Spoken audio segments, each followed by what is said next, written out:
The call by the shore, the Sea of Galilee, was restless, and so were the fishermen.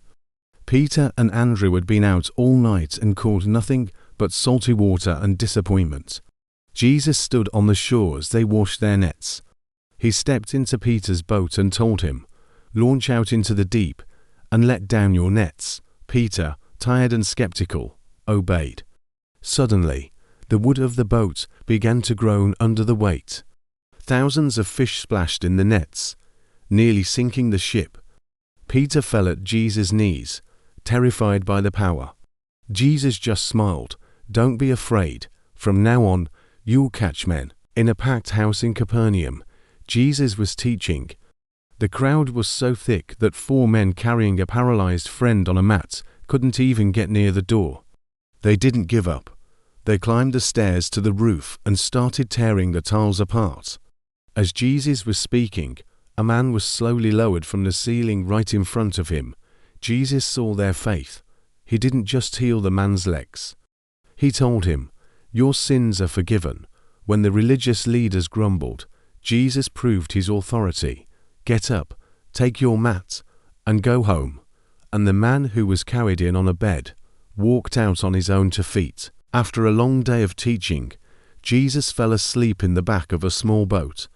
Suddenly, a Euroclydon, a violent Mediterranean storm, hit the lake.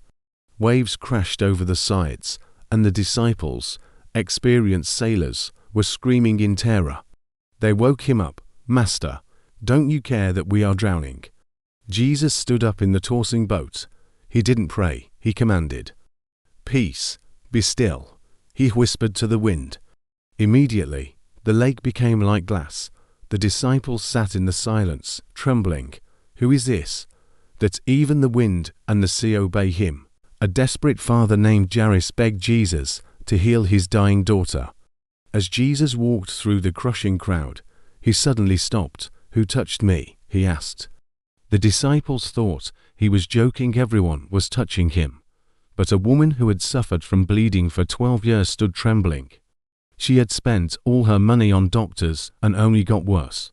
She thought, "If I can just touch the hem of his garment, I'll be whole."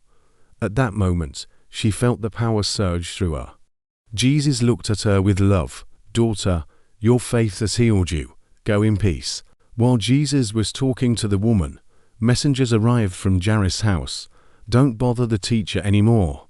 Your daughter is dead." Jesus turned to the weeping father. "Don't be afraid. Only believe." He entered the house, where people were wailing and crying. He told them the girl was only sleeping, and they laughed at him in mockery. Jesus took the girl's cold hand and said, "Talitha kumi, little girl, get up." Her eyes fluttered open. She sat up and asked for something to eat. The mockery turned into absolute silence. Death itself had lost its grip.